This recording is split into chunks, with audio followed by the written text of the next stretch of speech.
in Pakistan.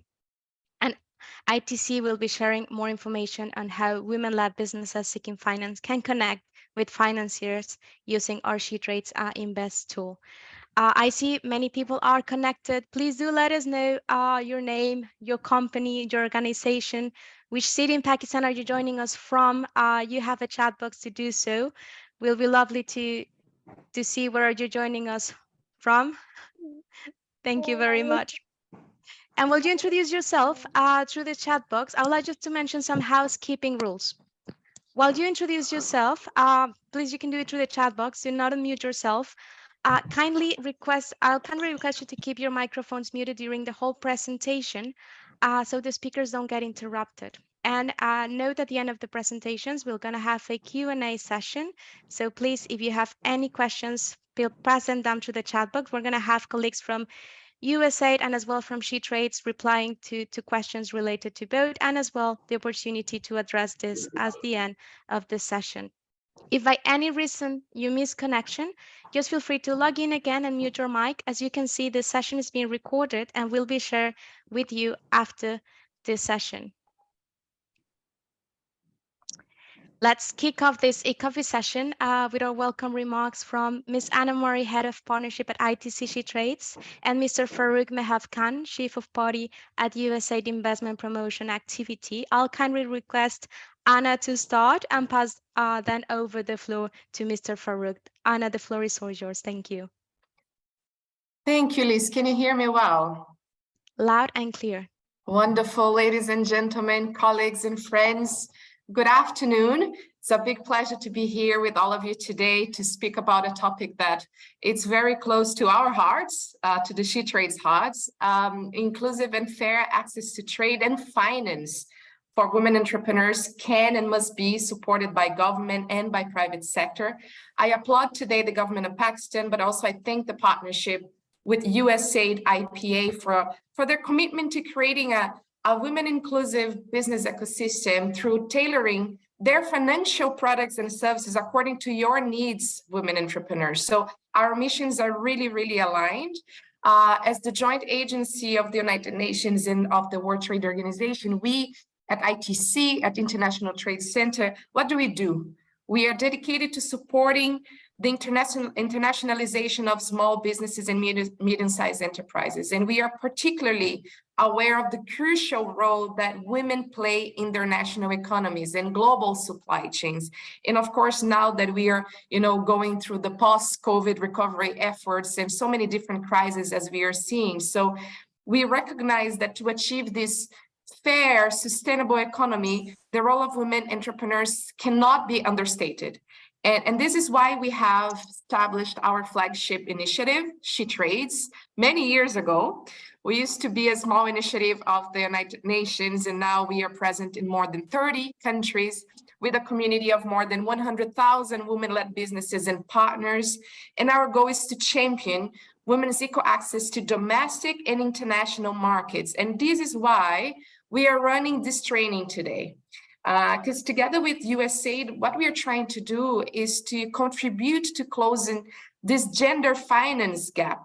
Because as you know, access to finance, whenever we do surveys at ITC or in different countries, we know that the top one barrier for women to trade is access to finance. And by the way, did you know that the global gender finance gap, so basically the finance gap that women face is about $300 billion in terms of size. 70% of women-led business, they do not have access to finance or have inadequate access to finance. And the reasons are many. It's not only lack of collateral, but also mindsets, fear of the unknown, more restrictions that financial institutions sometimes impose to women, and many others that my colleagues will be speaking later today. And but what we know is that women's economic empowerment is not only a beautiful goal and a statement that we should be talking a lot about. It means feeding more people, creating more jobs, reducing poverty and violence. And I think this cause of securing opportunities for women and communities to grow is not complete yet here in Pakistan, but it's not complete in anywhere else in the world.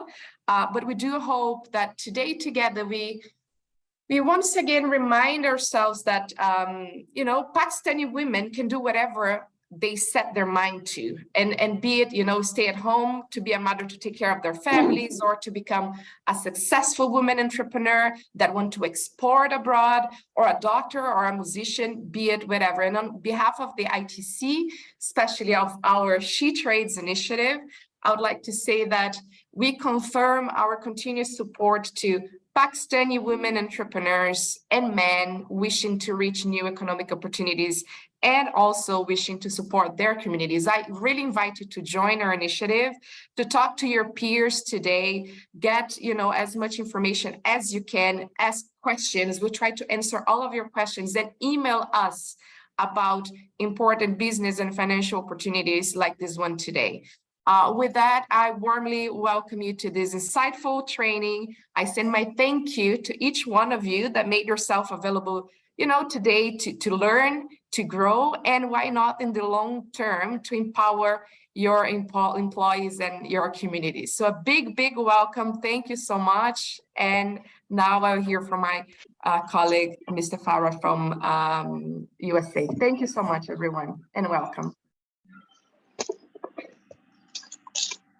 Thank you very much, Anna, for your wonderful overview of what SheTrades does and what we plan to do under this particular initiative. My name is Farooq Mehboob Khan, and as Anna introduced me, I am the Chief of Party of USAID's IPA project, IPA Investment Promotion Activity. So first of all, I would like to thank SheTrades ITC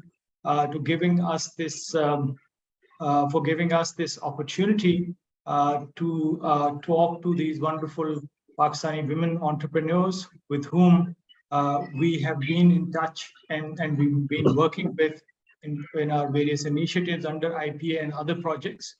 But it is always a very good experience to talk to and listen to the aspirations, goals, targets, and also, of course, the problems that women entrepreneurs face in Pakistan. We would be talking about what IPA can do for women entrepreneurs, and we would also be introducing the various opportunities available in this project, but otherwise also we would try to plug in the gaps wherever possible under this initiative and otherwise as well, the opportunities which are available under IPA. I must congratulate ITC, SheTrades, and the IPA team to put together this exciting new initiative and reaching out to women entrepreneurs and to try to provide them as much as possible in terms of technical assistance and direct finance as well to plug in this huge gap that Anna referred to earlier.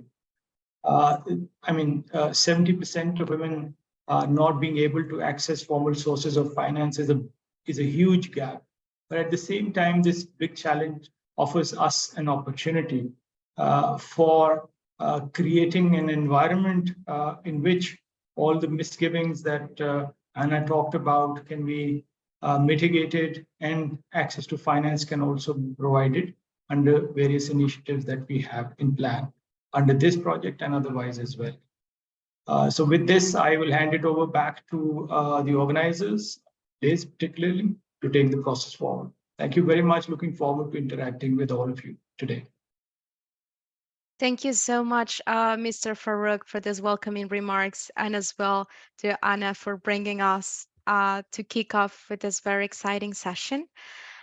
Moving up on our agenda for this e-coffee session, I would like to introduce to USAID IPA colleagues who will be speaking about the investment promotion activity and available funding opportunities. I have the pleasure to introduce today the three speakers that will be handing over and leading this part of the e-coffee session. Mr. Usman Kirmani, Senior Grants Manager at USAID Investment Promotion Activity, bringing extensive experience in grant administration, resource mobilization, and collaborating effectively with various donors.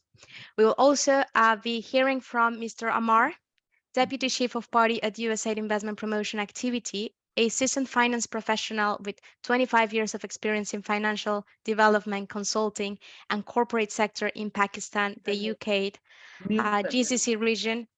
And finally, but not least, you will also be hearing closing remarks from Afsheen Shakoor, private sector specialist at USAID Mission in Pakistan. Before handing it over to Usman and Ammar, please do share any of your questions that you may have. We have a chat box, so you can put it. We will also have some USAID colleagues that will be replying to some during the chat box.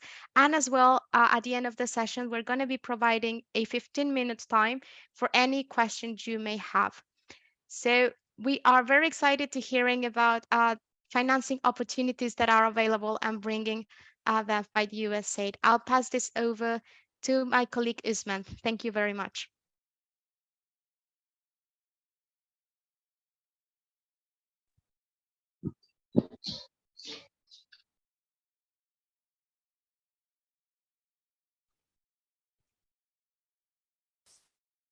Usman, can you hear me well?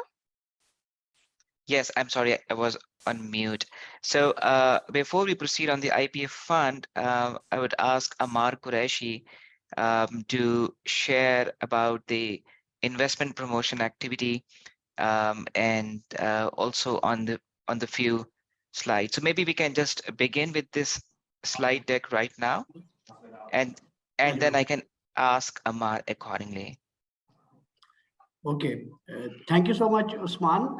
This is Ammar Qureshi. I'm I'm the Deputy Chief of Party for the project IPA, and I'm looking after investment promotion as well as trade component of the project. So the main overarching objective of this project is to bring in foreign direct investment into Pakistan and to boost US-Pakistan trade. So when it is about FDI, it can be from anywhere in the world, but the trade is just bilateral US-Pakistan, US and Pakistan bilateral trade. Can we move to the next slide, please? Yeah, so the objective, as I mentioned, is to improve the business ecosystem for foreign direct investment and increase US-Pakistan bilateral trade and investment. Next slide. IPA has been basically divided, as you can say, it consists of three main or core work streams, IP&T, the one which is looking after foreign direct investment and US-Pakistan trade.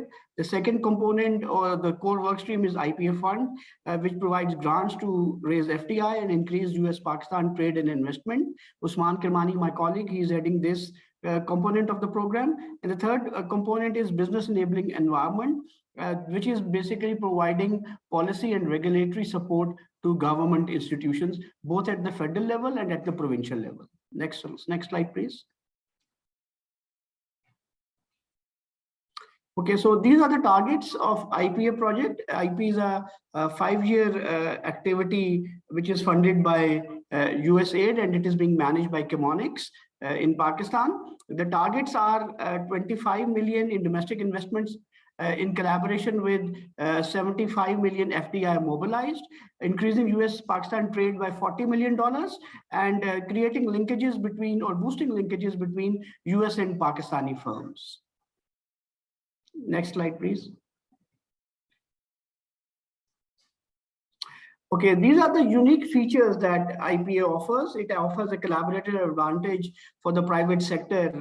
It includes access to providing access to organizations like DFC and also to US Exim Bank, to Pakistani firms, as well as access to chambers of commerce, business forums dedicated to US-Pakistan investment and trade. The other initiatives that IPA is offering includes investor matchmaking. We are developing a pipeline of projects and also a database of investors, and there will be a matchmaking activity that will take place. I will be talking a little bit more about this initiative in detail in the coming slides. Delphos is an investment advisory firm which is working exclusively with us on this project, and They are providing investment advisory and raising capital for Pakistani firms. That is their mandate. Participation of women and youth, access to finance through IPA fund. These are some of the main features of IPA project activity. Next slide, please.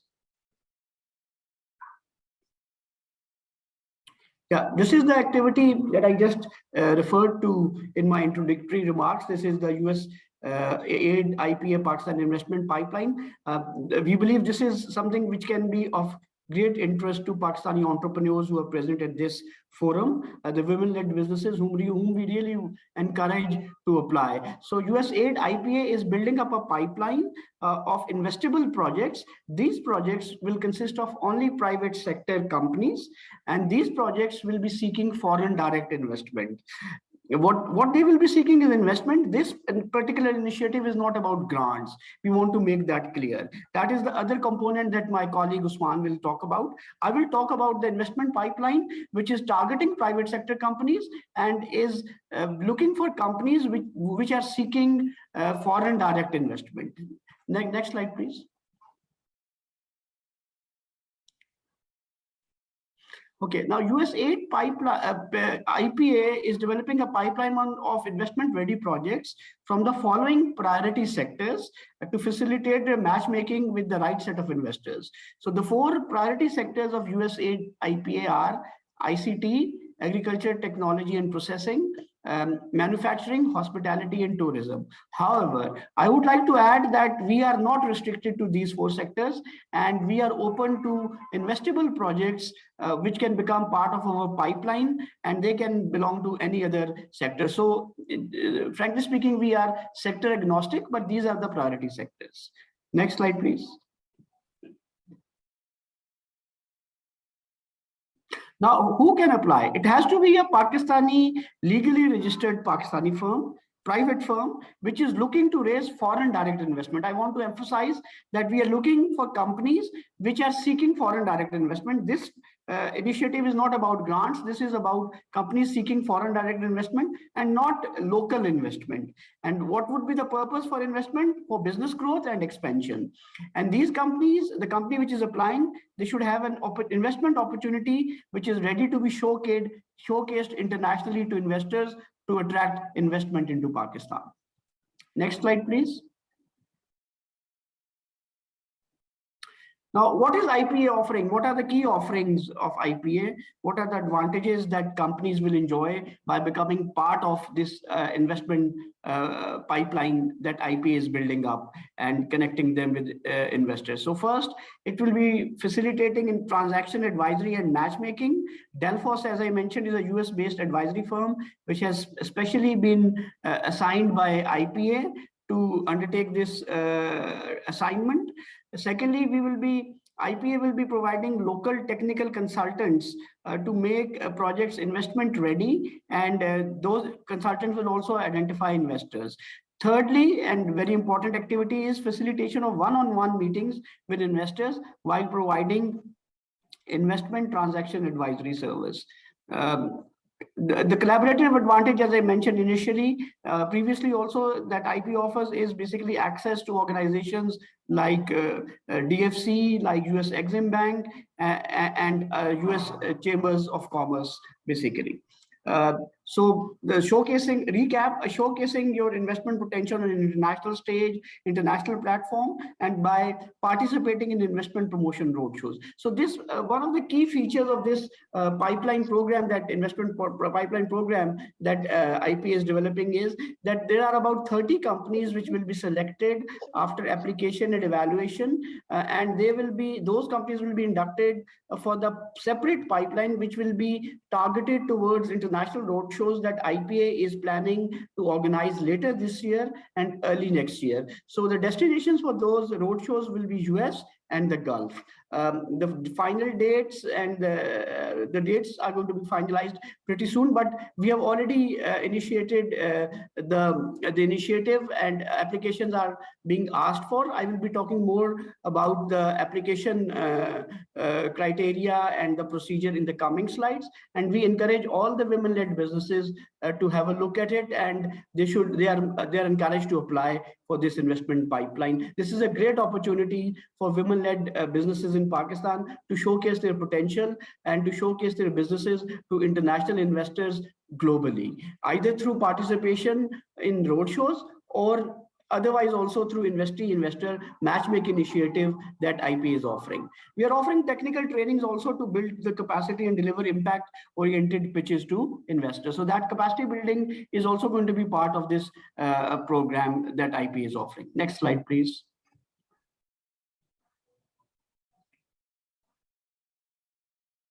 Yeah, so it's a very simple process that we are following. The first process is basically submission of application, then is investment projects via an online form. You have to fill in the details about the project via an online form, submit the application will be evaluated, successful applications will be included in the pipeline, technical support will be extended to make the project's investment ready or market ready. The pipeline will be promoted internationally to potential or prospective investors, and then there will be a facilitation of matchmaking, transaction advisory, one-on-one meetings, and FDI deal closure. And the last part of the cycle is monitoring, evaluation, and learning. So this is the whole cycle that we will be undertaking for this exercise. Next slide, please. Okay, now important thing, these organizations are supposed to be private sector organizations. They must be legally registered in Pakistan. If a company is not registered and applies, it will not be considered, it will be rejected. They can belong to the priority sectors which I outlined before, such as manufacturing, agricultural, technology and processing, ICT, and hospitality and tourism, but it doesn't have to be among only these 4 sectors. As we said, we are sector agnostic as long as the project is investment ready or deal worthy.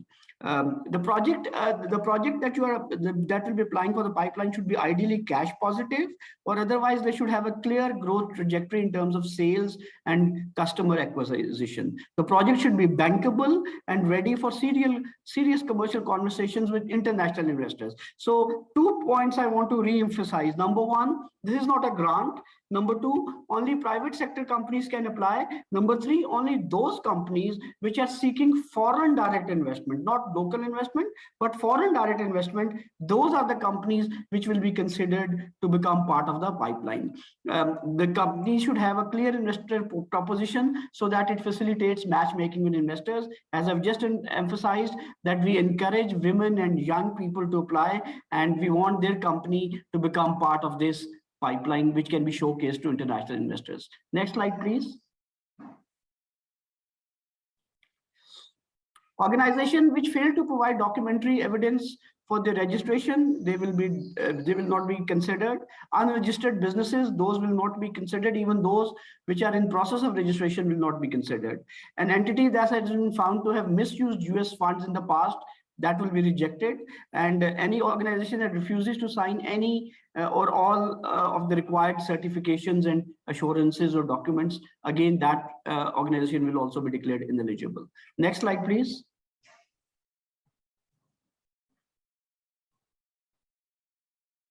Okay, graphically presenting the application process. Number 1 is that you'll have to go to this link in which you'll have to apply. You'll have to put in the details about the person who is applying, the focal person from the company. Then there will be questions about the company itself, so company information. What is the main motivation or the interest in talking to investors? And then details about the investment opportunity. It's a very simple form, and it will not take very long to be filled out if you do it carefully. Next slide, please. Okay, now this is evaluation criteria. Once the companies have applied, they will be weighed up. The proposals will be weighed up against an evaluation criteria to select them or to reject them. So, I mean, the categories that we have come up as far as evaluation is concerned, number 1 is the strength of the proposal, market proposal. Is there a strategic fit and company compatibility? Does the company have the ability to maximize the investment? Financial stability of the company, how financially stable the company is. Sustainability, is the company forward thinking and progressive. So these are the main selection or evaluation criteria that will be applied to all the proposals. Next slide, please. Yeah, so the deadline at the moment is 31st May 2023, but this deadline will be extended to 30th of June 2023. So the process is very simple. All you have to do is send an email to this address. I repeat, pipeline@pakistanipa.com, and you have to write Pakistan Investment Pipeline and / name of the project and subject. So just one liner you can just write. You will be, once you send this email to this email address, you will be responded back automatically, and you will get a link and all the information back in response, and then you can go to the link and fill out the details which I have just described in the last slide. So please note down the email address. I repeat, it is pipeline@pakistanipa.com. All you have to do is send an email, just even a blank email, as long as you send it to this email address with Pakistan Investment Pipeline and / name of the project in subject. Next slide, please. We encourage all of you to apply. This is a very good opportunity, and we believe that women-led businesses have a great potential in Pakistan. They should become part of this pipeline. I saw some of the questions while I was making presentation. Somebody was asking whether they have to identify investors and before they apply. No, what you have to do is just apply to the pipeline. You will become part of the pipeline. It is the duty and the job of the IPA consultants to identify investors. So investors are going to be identified by IPA. The companies are being asked to become part of the pipeline. So that is all I have at the moment. Usman, would you like to go ahead with the presentation, or can I take more questions at this stage? I see one hand from Ms. Lubna, which has been raised, and also one by Ms. Seher. So for questions in the chat box, our team would be responding to them, and we'll have a Q&A session after my session as well. Okay, please go ahead, Usman. Thank you. So Liz, you can move. Thank you so much. Thank you so much. Thank you, ITC, and to our potential, I would say, applicants for either pipeline or the IPA fund. I welcome you all. I'm leading the IPA fund component, that is the grants assistance program, which is highly competitive. That's a grants program, and the overall aim of this grants program is to buy down the risk of a Pakistani firm, be that a woman-led business or any other business, to expedite their capital raising efforts. So they could be in a deal stage, they would have a condition from an international investor, and through this IPA fund grants program, we can buy down a portion of that risk, and would also create more investor confidence. Another objective of IPA is to increase US-Pakistan bilateral trade, so through this grants program, we also aim to increase the potential and also the capacity of Pakistani women-led companies and overall other companies from any other sector as well, to increase and enhance their trade capacity with the US. So on FDI, I just want to share that since the ask stuff, that is the getting FDI, getting investable opportunities or US-Pakistan trade. So speaking about investment, we are not just focused towards US sources only. It could come from any part of the world, as Ammar has also mentioned. Same goes for the IPF fund.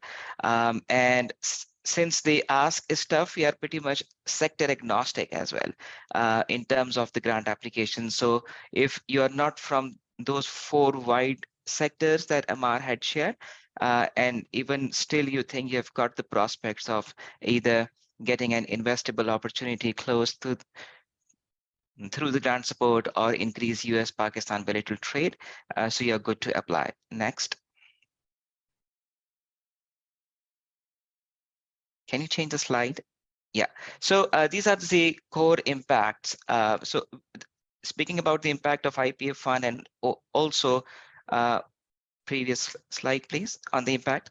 So you would notice that we do have two core impacts from the IPA fund grants program as well, and also from other assistances that we provide.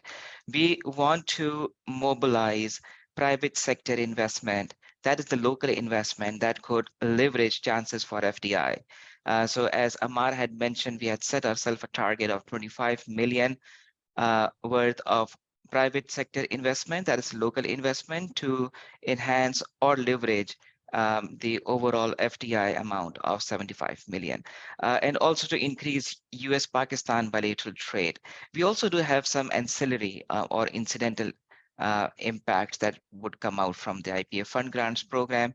That includes the technology transfer, because when we provide assistance to a company that could increase their capacity of doing US-Pakistan bilateral trade, especially, we are adding to the technology transfer to Pakistani manufacturers or service providers as well. At the same time, we are pretty much focused and aligned with ESG principles, that is the environment, social, and governance. We have got special focus on gender and youth in terms of the social inclusion.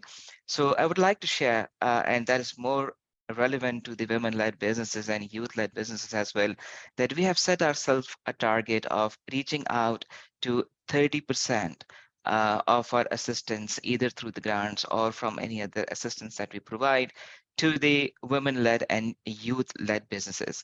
As part of the process, we do a lot of advocacy as well. So the success stories of the grantees are being advocated really well. So you can move to the next slide now.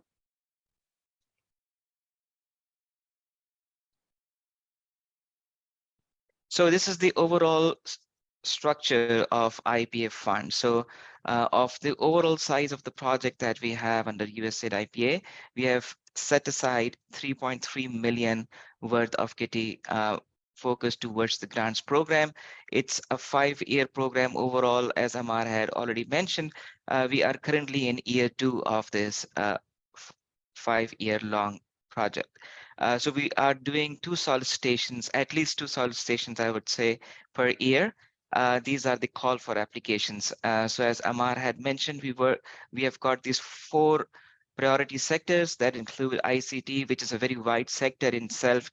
It could be as a cross-cutting sector to any other sector, agri-tech and business processing. This is one of the sector where we think that a lot of export diversification towards the US could happen, and also manufacturing, which is also, in fact, a very wide sector. Tourism and hospitality is our 4th priority sector. And it's very close to our heart as well, because this is one of the sector which was being hit twice, one by the negative impact of pandemic, and then Pakistani floods last year as well. But as I had mentioned, since the Ask Us stuff, I would say getting investable opportunities or to increase US-Pakistan bilateral trade, we are pretty much sector agnostic. So if a women-led business or any other organization that is legally registered, could be from any other, I would say, sector, as long as they are aligned to the call of applications that we do, they can apply. So on a box in the slide, you can see I've got some, what I call it, a secret recipe.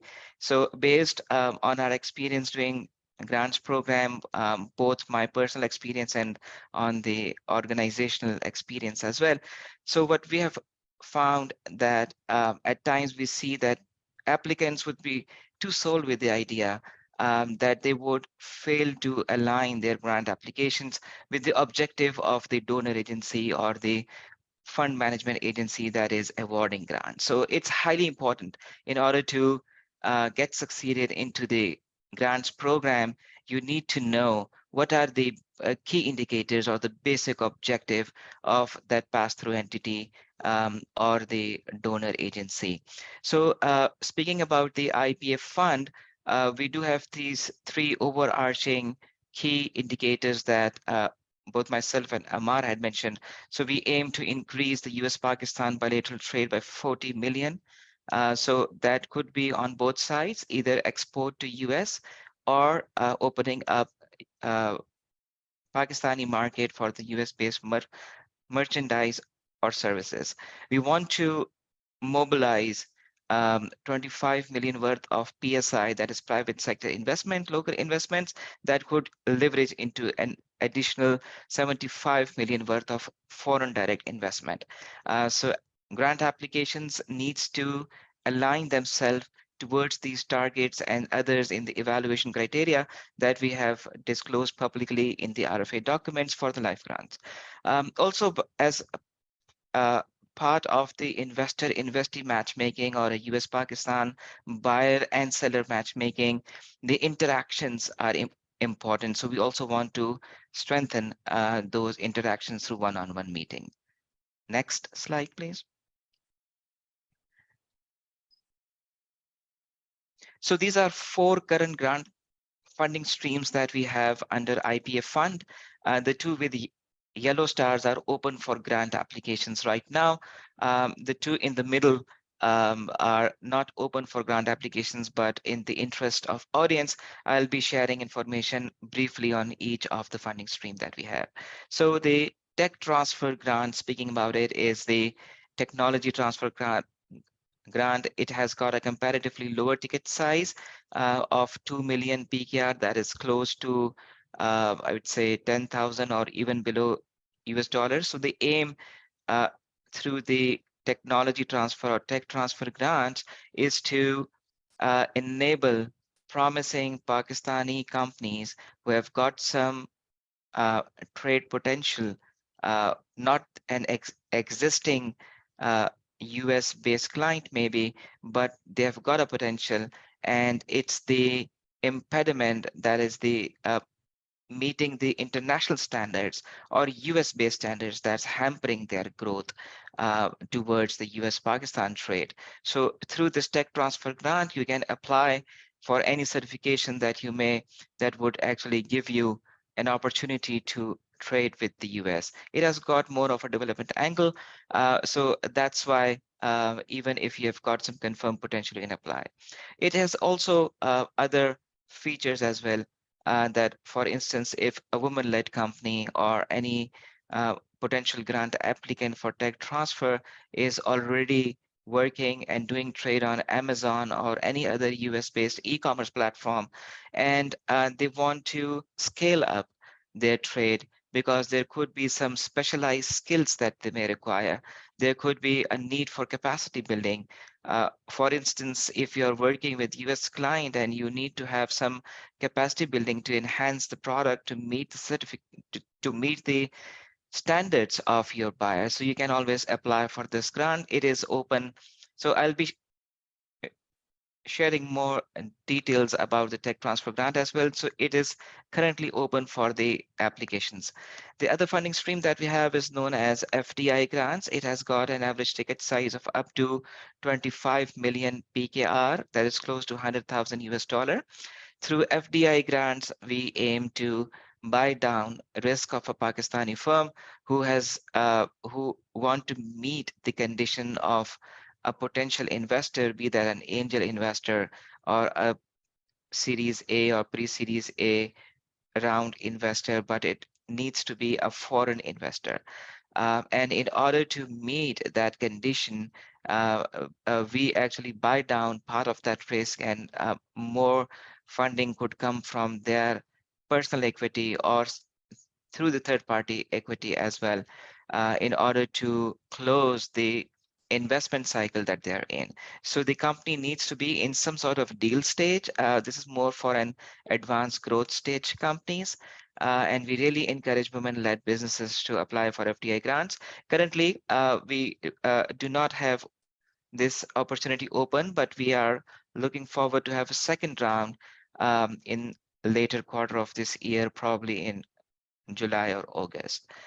In US-Pakistan trade grant, that is the third funding stream we have, that is more focused towards enhancing trade capacity for a Pakistani firm. So you essentially need to have an existing trade partner in the US or service partner in the US and you want to increase your capacity, that could either increase your trade capacity or increase your clientele within the US. Hence, it would increase the US-Pakistan bilateral trade many folds. So both the FDI grants and US-Pakistan trade grants have got an average ticket size of up to 25 million PKR. Both of them are not open for applications right now. We had it first round last year, and we had recently awarded 10 grants for these two funding streams. We will be soon announcing them as well. So for the fourth funding stream that we have, which is currently open right now, is the Green Alliance Gaming Challenge Award. That is for the game and climate enthusiasts who want to develop a game that could mobilize and sensitize, I would say, the climate action for Pakistan and globally, and could also either create investable opportunity or enhance US-Pakistan bilateral trade. I'll be sharing more information in the next slide. So can you change the slide now? Next. Okay. So this is a broad eligibility requirement in order to understand to apply for an IPA fund grant opportunity. So as Ammar had also mentioned, you need to have a legally registered entity within Pakistan. So that means that either if you are working on a sole proprietorship with a business NTN, with a business address on your NTN, or are you working on in the partnership as firm or any other legal requirement, could be a private limited company by SECP register, so you will be eligible to apply. If you haven't yet received the incorporation and you are in process, I'm afraid you will not be able to apply for the grant. So you need to either be in some sort of deal stage if you are working to raise capital, because what we believe that getting into an initial stage of a deal stage would require a lot of time. The overall implementation period is up to 6 to 8 months, and by the end of this implementation, we really want this grant applicants and awardees to do some sort of closeout of their financial deal. So at least you should be talking to your investor. If you haven't yet started on it, I think this is the best time to scout for international investors. And when the opportunity is live, you can always apply for an FDI grant later this year. For the US-Pakistan trade, you either have to have an existing relationship with a US-based partner, or you need to have a potential or a confirmed potential relation with a US-based trade partner. So that would qualify you either for the tech transfer or the US-Pakistan trade.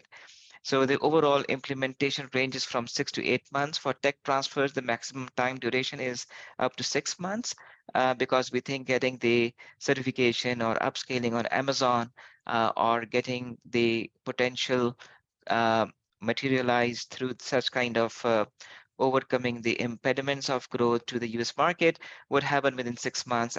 But for the FDI and US Pakistan trade, you have got up to 8 months to cover. So we don't hold any sort of quota to specific geographic location, and not either to, and we don't give any, I would say, preference to one sector over the other. We do encourage women-led business to apply. So geographic coverage is all over Pakistan. So in order to either get information about the live opportunities or to apply for the grant program, you just need to send out an email to ipafund@pakistanipa.com. Even if you haven't yet received it, you can just send a test email right now, even through your phones, on ipafund@pakistanipa.com, and you will get to know about the live opportunity in order to compete. So you need to ensure completeness of your grant applications as well. What we actually see that people would have great ideas, really good applications, but they would have missed to attach some requirements that we have asked for.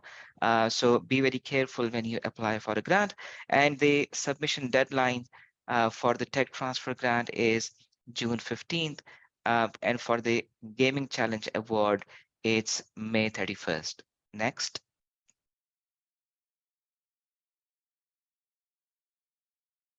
So this is more details on the tech transfer grant we had recently announced, and we are really excited, especially for the women-led businesses. So because it has got more development angle into it. So if you have got some potential of trade, be that through an e-commerce platform to the US, such as Amazon, because we have learned from an experience that a lot of our organizations who are already onboarded on Amazon struggle on their capacity to either market their merchandise to the right corners over there and to the right market. So this could be one of a really great opportunity for you to apply for the award. And also, if you have an identified certification that you need to fulfill in order to do your trade with the US partner, you can always apply for it. So the total size is up to 2 million PKR, and it would be closing by June 15 this year. So it is still live.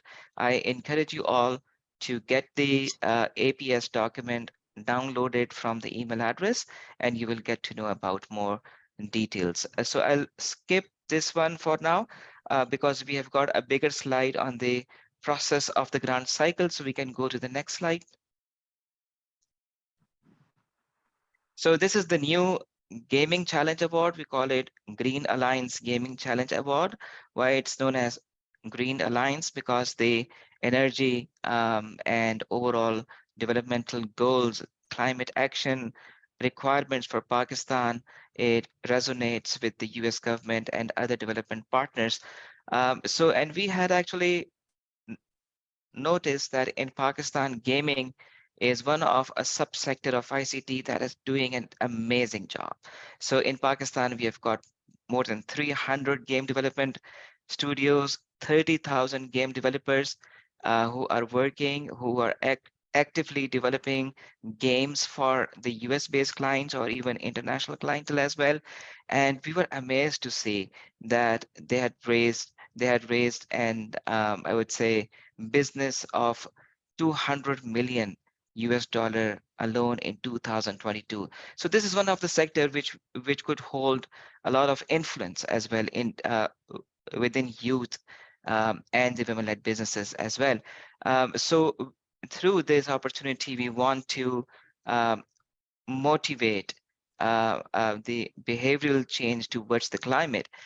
So through this grants program, which has a ticket size of up to 25 million PKR, there are some illustrative activities that you can ask for the grant fund. It is valid till May 31st. So the illustrative ask within the grant budgets could include hiring of professional staff if you need to hire in-house, if you want to do it outsourced, you can register your brands for the IP rights as well, as long as that is doable within the time span of 6 to 8 months. You can procure ICT supplies, software, technical equipments in order to render the game, and other software engines that are used to develop a game focused on climate action. And also digital marketing, which is one of an essential part to market your game. You can include launch cost as well. So these are again just illustrative activity. If there's any other requirement that would help you create an immersive gameplay that would either create investable opportunity or increase US-Pakistan bilateral trade with climate action as core. We haven't provided any specific themes for Green Alliance Gaming Challenge Award, but you can choose any of the themes. For instance, speaking about ecotourism, You know that Pakistan has got some really scenic beauties, so you can either you can also promote Pakistani tourism through an eco-friendly gameplay. There are other, I would say, illustrative themes around it. Waste management could be one of them. I was reading an article that Pakistan produces annually 3.3 million tons of waste. And if we put together that waste, that would be as high as 16,500 meters, which is equivalent of two heights of K2 mountains peak, that are the second largest mountain in the world. So you could see that how big is the cause, and Pakistan is one of an effect taker as well. So I think this is a great opportunity for the climate and game enthusiasts. So, but we need to make sure that as we develop our games, it need to create either an investable opportunity that international investors could come in and invest into it, and or to create US-Pakistan bilateral trade, because the game developers would know that the international or US-based publisher does not currently exist in Pakistan. So you may probably reach out to them or make your games create immersive gameplay according to their demand that would do the climate action as well. So now we can move to the next slide. So May 31st is the deadline. So just to give you an overview of the overall grant cycle that we have, once we announce a grant that is an open solicitation, we do a lot of outreach. We have gathered a bigger database of email as well. We do social media outreach as well. And also through our collaborative partners. SheTrades is also one of our really influential outreach partner. They really help us in doing the outreach as well. So once the solicitation or the call for applications, which is usually live, depending upon the opportunity, for at least 2 months or 6 months for others as well. For tech transfer, that is live for 6 months. For a gaming award, it is for 6 weeks. We also hold pre-application orientation sessions, which increase the quality of grant applications to the next level, I would say, because based on experience, what we have seen that 70% of our previous grant awardees were the ones who had participated into one of these sessions. We had really engaging sessions on the tech transfer grants, in-person and webinars as well, and also on the gaming challenge fund grants. So once you submit your grant application on the deadline, we evaluate your grant applications in a quite detail. So since I or my team are not the best person to say yay or nay to any idea that you might have, we do have industry practitioners who relate to the sectors as well. So every grant application is being evaluated by 3 committee members. One of them include business analyst, a sector expert, and an investment reviewer. So they all sort of do the deliberation, and overall ranking is being made. Top ones are then called for a pitch session, in which you interact to a larger group, you provide your pitch to that group, and then so till step 5, your idea, your technical proposal is being evaluated. After step 5, step 6 and onwards, your company or your enterprise is being assessed based on the risk assessment that we do. It is not like of a policing kind of activity on your organization, but since we are a developmental organization, we do help to give you give you opportunity of capacity building as well.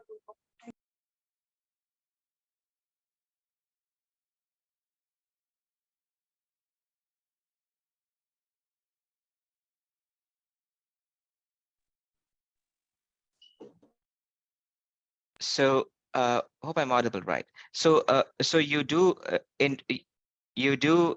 invest into your milestone, and then based on the performance-based milestone, we reimburse that cost to you. Depending upon the size of the grant, we also do vetting from USAID. Once USAID approves it, the grant is being kicked off. So you are sort of on the autopilot stage. You know your milestones, you achieve them, and upon verification, we reimburse it to you. Next slide, please. So I had received interest from the audience that we have right now to provide some of the previous USAID grantees. So we had picked some really good success stories from one of the project which is closed now, although that project USAID Small and Medium Enterprise Activity through its Challenge Fund Grants program had provided grants to the private sector, and it included a lot of women-led businesses. But I must differentiate between the objective of the two grants program that we have right now. So for instance, in the IPA, we are more interested towards your international investment raising efforts and to the US-Pakistan bilateral trade, while the examples that I'm about to share it with you were more focused on the entrepreneurial or SME development of the organization, and the international investment was not an essential requirement back then. But just to share with you, because a lot of audience had shared interest to know about the USAID existing grantees, and I'm really glad to know that some of these grant representatives are also available within this webinar that we have right now. So even in the Q&A session, you can always have an interaction. So just to share with you a few, so EdCasa is one of the ed tech that USAID had supported. It's a women-led business based out of Lahore. They do provide educational tutorial services, and USAID had provided support in terms of getting them the ICT supplies, equipping them to cascade their tutorial services through their EdTech platform. And they had then raised, after getting our funding, they had even raised more funding, more investments from one of the UK-based investors as well. Affordable.pk is another really enthusiastic and one of, I would say, the star performer of the SMEA project Challenge Fund Grants program.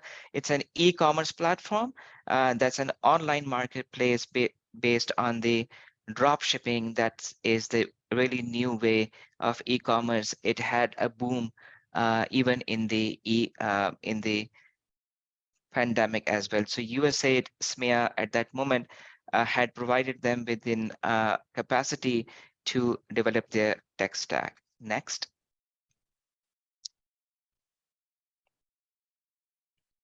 Sehat Kahani is again a women-led company, a health tech company, which actually connects patients with a wide network of qualified doctors. Of those, predominantly are women doctor, female doctors. So USAID had provided grants to enable their tech stack, their overall tech platform for their connectivity with the patients. Mountain Story is based out of GB Hunza. So that's again a women-led, eco-friendly enterprise that had developed 2 outposts within Hunza without even altering the natural beauty and trees and ecosystem within the region. Next.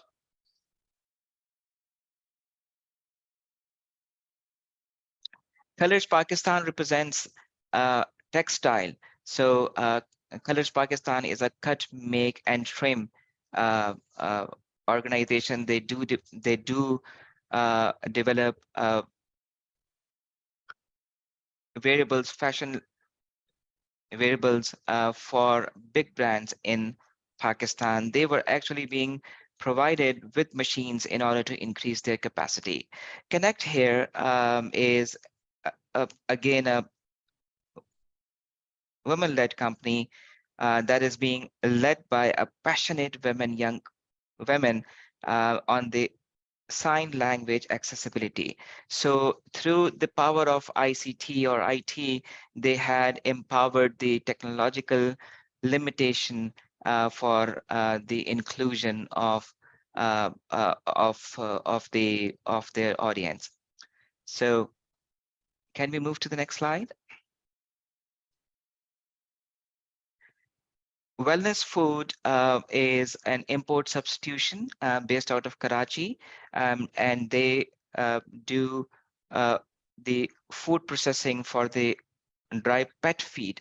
They were provided with state-of-the-art machines to increase their capacity and more importantly on the packaging as well. House of Latif, Zoriador is the brand. So that's a women-led company, fashion tech, I would say, and they overcome the technological limitation of getting international clientele being served through the ICT tech stack that was developed through USAID. Next slide.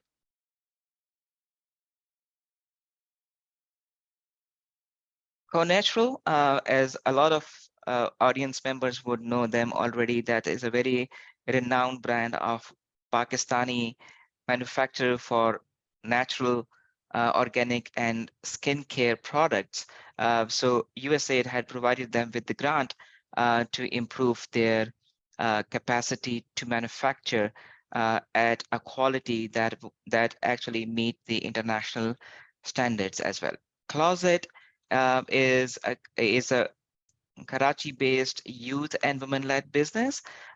It is first of its kind online clothing rental platform that was supported by through ICT development through the USAID. Next. Pronto Spaces is from the manufacturing. So you would notice that there's a bouquet of all of the sectors in Pakistan that we have. Women-led company promising women-led company are representing these sectors. Pronto Spaces is a manufacturing company for the fast service restaurants.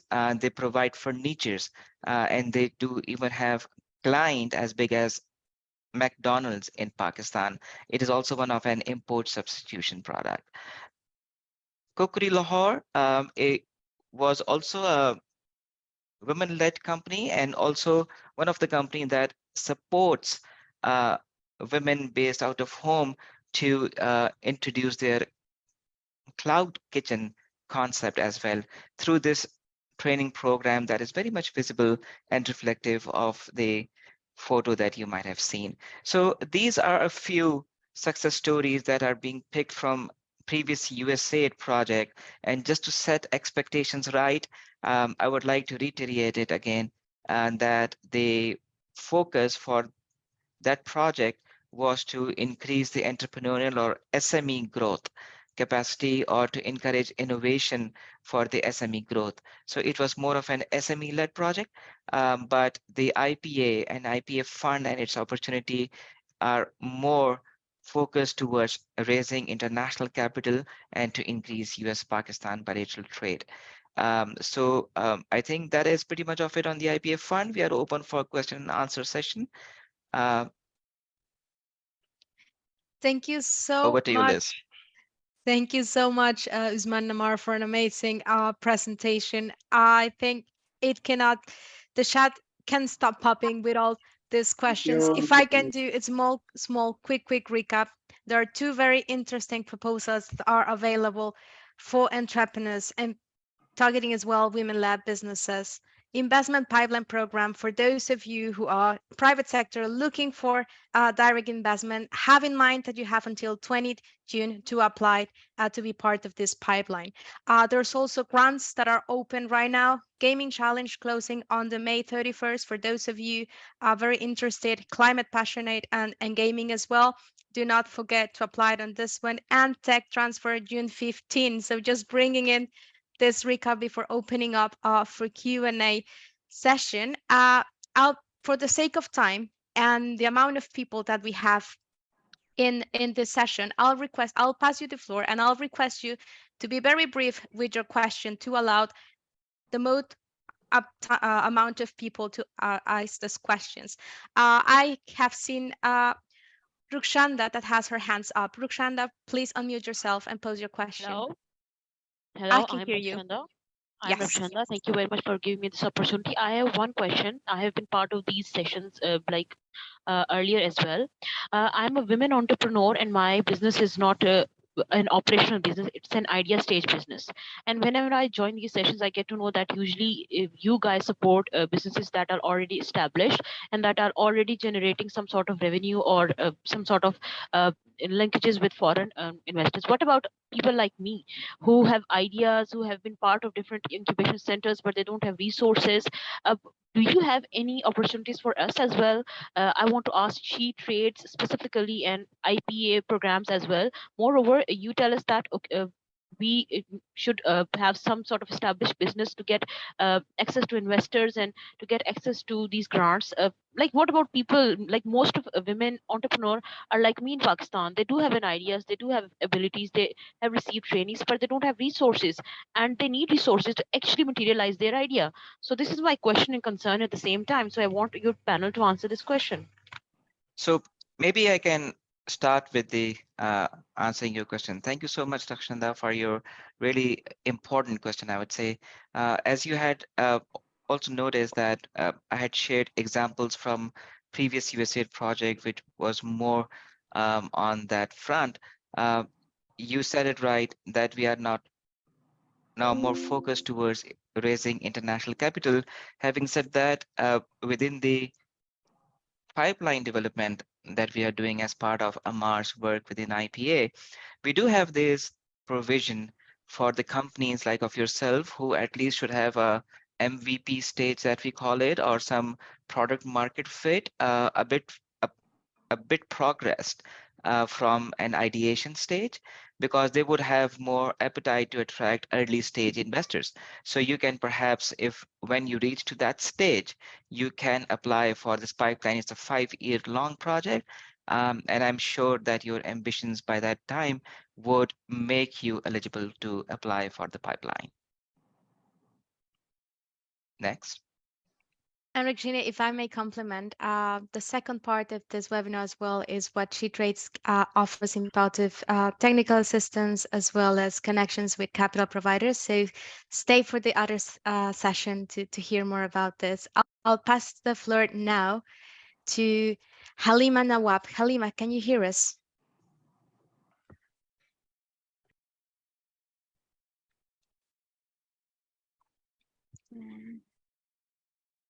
Yes, we. Yeah, hello. Yes. Halima here. I'm from an app, IT app called Explorer Bees, which is related to tourism and hospitality. I just wanted to know if there could be some sort of guidance provided on the filling of the forms. I know that the documents for that have been provided, but in the presentation or overall presentation, there wasn't anything specifically mentioned on the filling of the forms, or what really makes a form stand out, or what's the secret ingredient that ensures that a project is selected. So Especially Halima, for sustainability. yes, I got you. So Halima, when you ask for the RFA and the templates through the IPA fund at pakistanipa.com, you would see that there will be annexes attached to it. There is an application template and a budget template as well.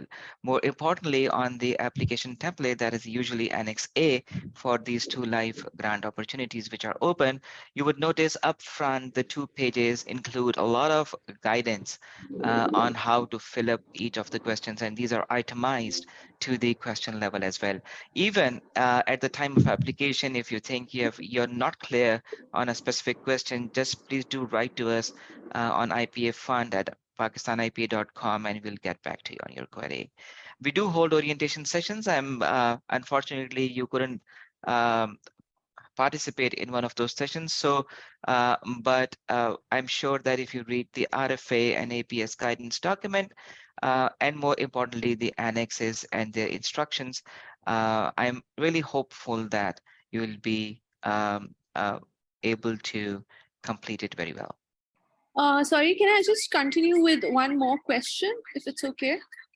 Halima, we have many questions. I'll suggest to we pass in order, but what we can do, it's also coming with all the questions that we've been receiving. USAID and SheTrades can work together on frequently asked questions during this meeting. Both of us will be putting together answers for you and will be shared as well after the session along with the recording.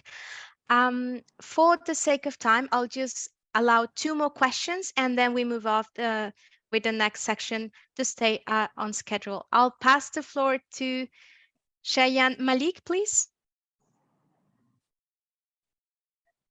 Hello there. I'd like to ask whether an NGO can apply and how do we reach out to their IPA consultants? Can you get close to the mic, please? I couldn't hear you properly. Sorry, yeah. So my question is whether an NGO can apply and how do we reach out to the IPA consultants?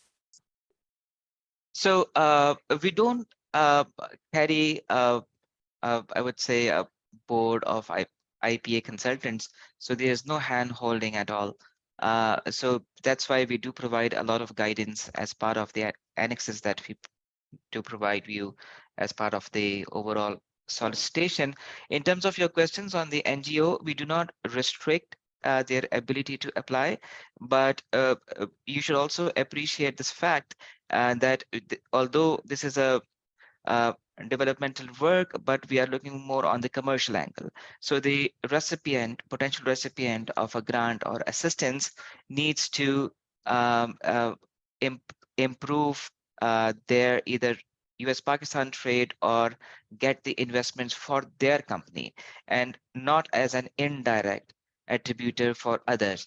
So having this criteria in mind, if this NGO is also set up as a private limited company, or they do have some investment raising appetite, if that is being allowed regulatory, then you can surely apply. Direct attributions to your company needs to take place. Thank you, Usman. And the last questions for this live Q&A, Rija Jafar, please. I'll pass you the floor.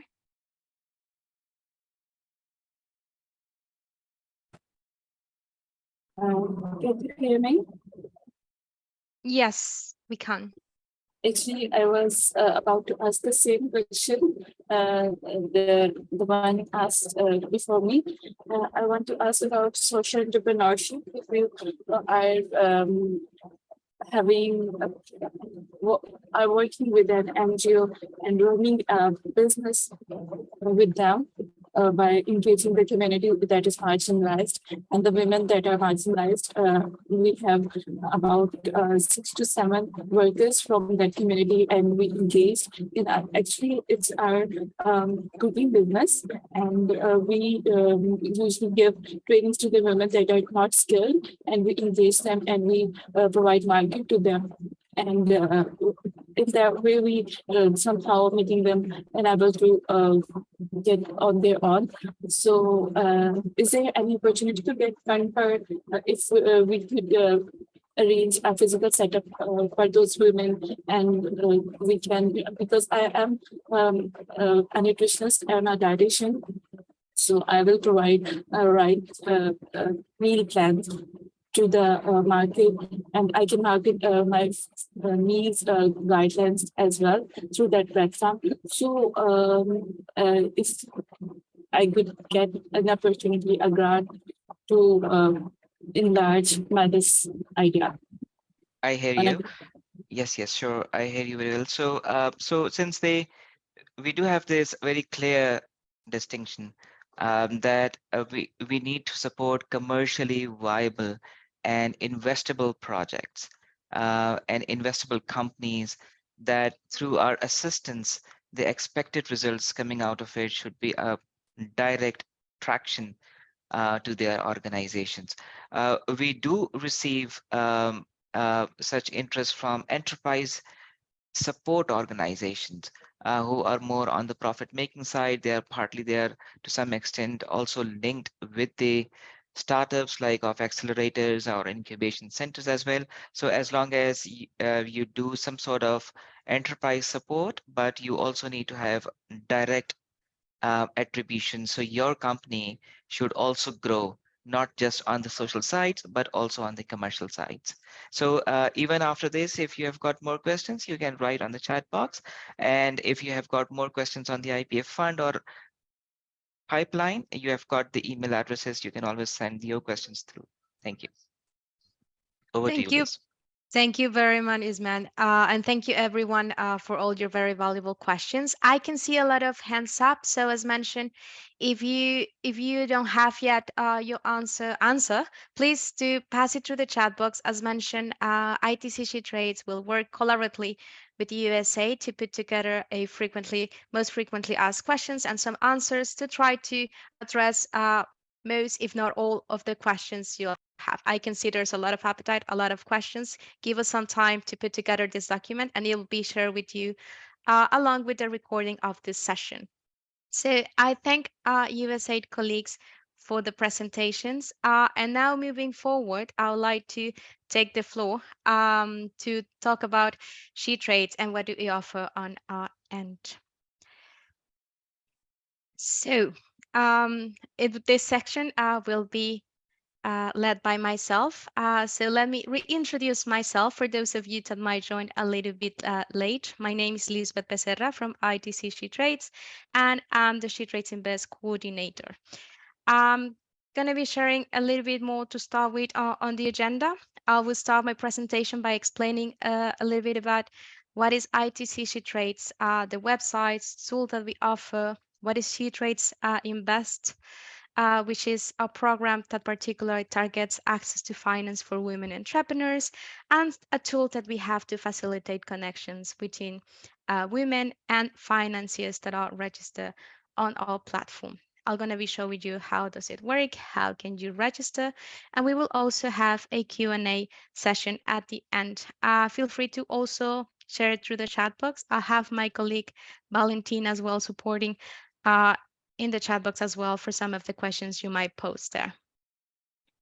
So let's do a small recap, particularly for those that haven't heard about ITC SheTrades in the past.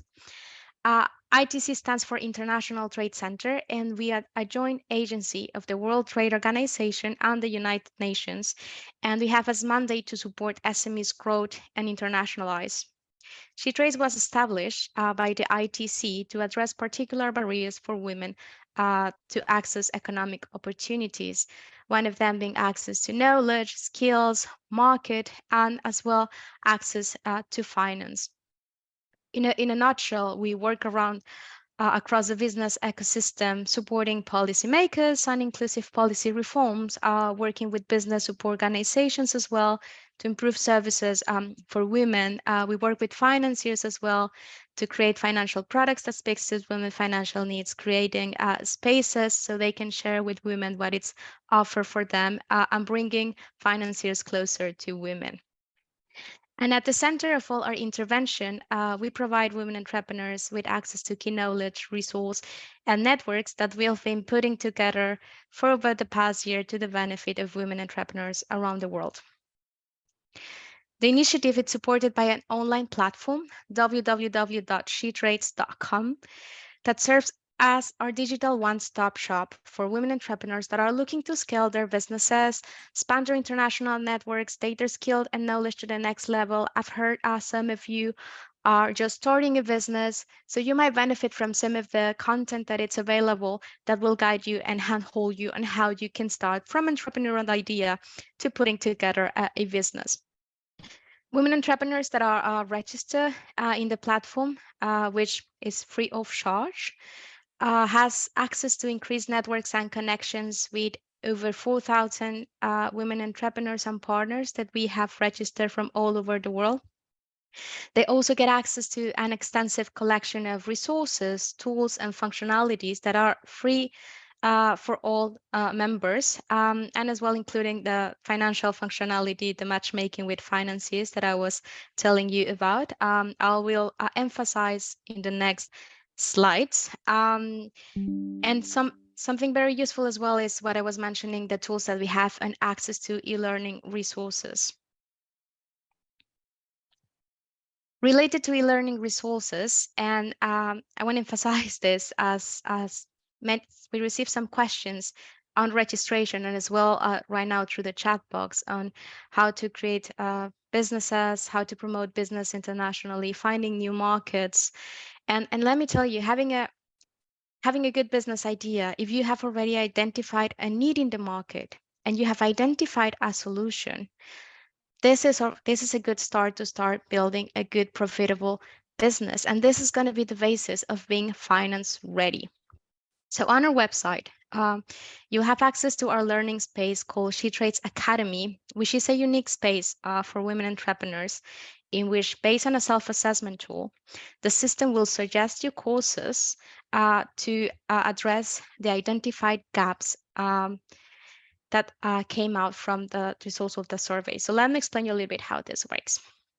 Under SheTrades approach, SMEs become competitive by developing 4 competences. What are these 4 competences? Strategic competence, right? Defining what are all possible business opportunities that your company will pursue and how the company will go about sizing these opportunities. Another very important competence, marketing, sales, and export. So how to engage in market transactions and take care of the operational aspects of reaching clients, closing profitable sales, defining, for example, a corporate identity or setting up distribution channels. This is another competence that business should have very clear. Another production, right? How you produce and shape the offer and vision in the business strategy. And the last one, resource management, ensuring the company has access to necessary resources and makes an efficient use of them. So after a self-assessment, the system will display what are the gaps that have been identified in these 4 competences that I just explained, and will offer more than 200 online courses on wide range topics, starting from how to put together a business plan, marketing, logistics, sporting strategies, and as mentioned, all of them free of charge. So I highly encourage you to have a look at this space. And very related on access to finance, we have a particular course on raising funds for your business capital raising. We run this course 4 times a year. Next iteration starts in August. So sharing this information to keep it in your radar. This course gives participants an overview of processes involved in raising various kinds of funds. I'll request you to mute your mic. Sure. Yeah, I can. I can, Valentina, but can you like, support me to mostly, mute? we are like not that much. Yes. Thank you. Right. Okay. Please keep your microphone muted so it won't interrupt the flow. Thank you. And as I was mentioning, the course gives participants an overview of different processes that are involved in capital raising. It goes from how to evaluate your financial needs, what are the difference between equity, between grant, debt, what is the best way to go depending on your financial needs. It also touches upon due diligence processes, how to engage with capital providers, post-funding relationship. So it's a very useful course that I highly encourage you to do, particularly for those that are starting a business or are seeking finance. This will give you a really good overview. And for those that might have internet issue, just kindly note that this course, all the content is also available on a PDF format available on the website for those of you interested on this particular topic. Other very important key tools that you will find on our website, and I put it as well because there were some of you asking about how to connect with international markets, and it is indeed a key challenge. The scarcity of reliable trade information that there exists widely. So the ITC has developed a suite of online tools to make trade more transparent. You can see on screen some of the tools we have, again, free of charge for you to benefit from. These tools enable business actors to identify export and import opportunities in your sectors from your country, compare market access requirements, monitor national trade performance, and all this information will help you to take well-informed trade decisions. It covers this market tools, the world's largest databases on trade statistics, tariffs, rules of origin, all the information related to free trade agreements that there exist. This information, it's all put in one place in our market tools. And additional tools as well, even go a little bit beyond talking about export potential for certain sectors in certain countries, market price information as well, regional trade and investment data, and much, much more. So I won't really go into detail, but just wanted to mention this very useful tool that I highly encourage you to have a look and visit. And moving on to a presentation, and the center of this e-coffee session is the project that we have that is focusing on access to finance. It's called SheTrades Invest.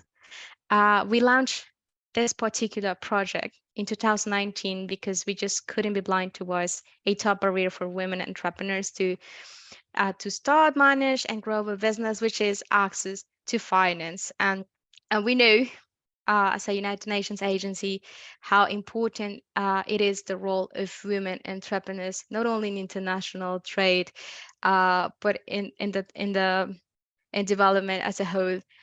Investing in women is key to global recovery efforts happening after COVID-19, and it's key to achieve gender parity and improve prosperity.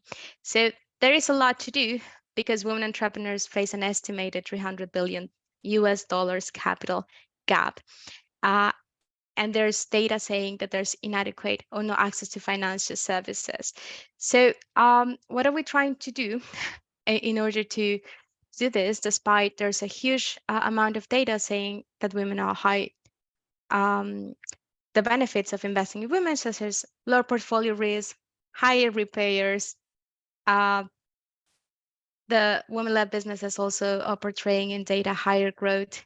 So why are women, how are we trying to get more funds in the hands of women? We launched this project, which is dedicated to unlock finance, by trying to bridge gaps that are between women and capital providers, trying to make finances more accessible to women. And how do we do this? It's very briefly to share what we've been working on, a little bit of a methodology. We've been working with women entrepreneurs from all over the world in developing countries, and we have identified the needs. We've been putting together a network as well of capital providers, hearing what are your needs, and we've discovered some gaps that in which we are trying to support bridges. For example, you see on my right screen on the table, the challenges faced by both women entrepreneurs and capital providers. There are out there capital providers offering financial schemes targeting women. And on the other hand, maybe some of you not knowing about these opportunities that there are, such as the one as presented today by our colleagues from USAID in Pakistan. So we provide this type of platform where we invite financiers to share this, to share more information about what's the eligibility, how can you apply, what is it that you need to have handy to get access to this types of funding, and provide you with most information in order that you can benefit. We also know that financial jargon, right? It's sometimes tough to understand.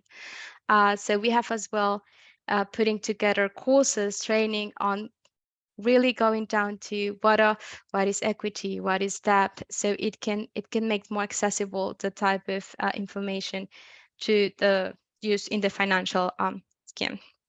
On the other hand as well, we've been working with capital providers to reach getting closer to the women to understand what are their needs, their positions, their challenges. So also the voices of women are heard by financiers, so the services can be adapted to the challenges that women face. There is also the gap in capacity building. So capital providers, are looking for finance and investment-ready women entrepreneurs to disburse available capital. Of course, because they will disburse funds for those women-led businesses that have a running business, right? So we support here in terms of capacity building to support women entrepreneurs to become finance ready and due diligence to put together a business plan. We offer this as capacity building free of charge online in the platform.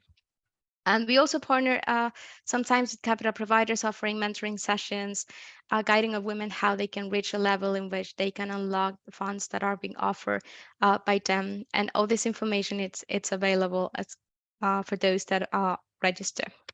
And lastly, we also provide access to capital providers that make sense to the needs of women. We have a customized matchmaking between women seeking funding and the capital providers that we are part of our network.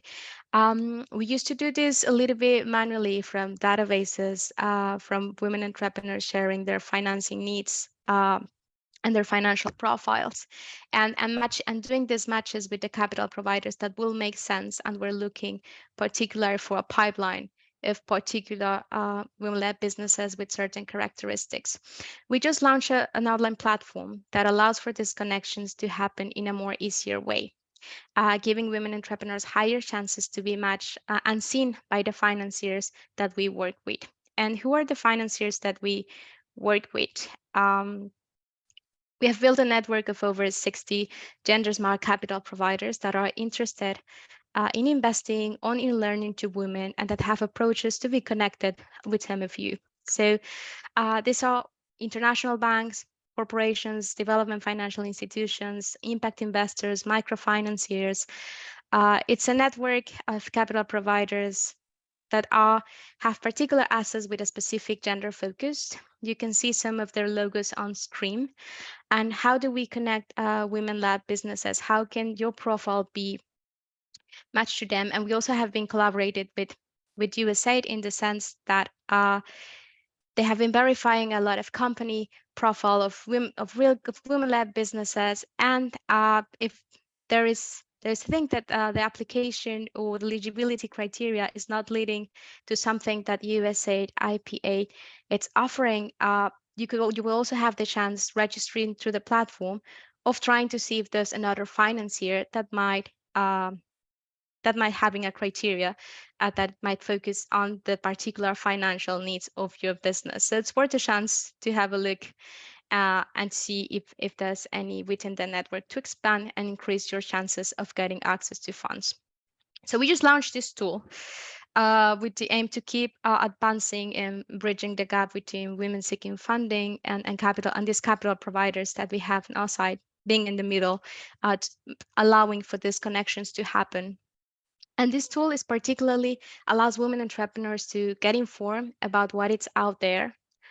We request financiers to put information about key requirements to obtain funds, bringing transparency and information about these different types of available funding. So you can access as a free public tool with information on what is it that you need to access these financial offers and services.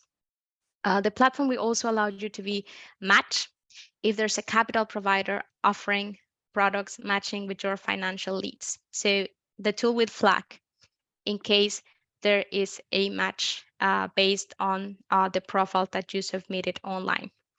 You will also be able to reach to capital providers that are registered on the platform and that could be a match to ask queries and apply for funding. So trying to make a little bit more accessible financiers through this tool. Something very, very important is that every time I attend access to finance workshops, right, there's always women saying, I'm tired of playing for funds and not getting them. And this is something that really worries us a lot because women sometimes get discouraged and stop applying. In this platform, we have a functionality that allows those capital providers that you have been interacting to provide feedback. It might be that you were not eligible to apply for a grant or for a debt, but it doesn't mean that you won't be able to apply in the future if you improve on those eligibility criteria that were the ones that were not allowing you to access this.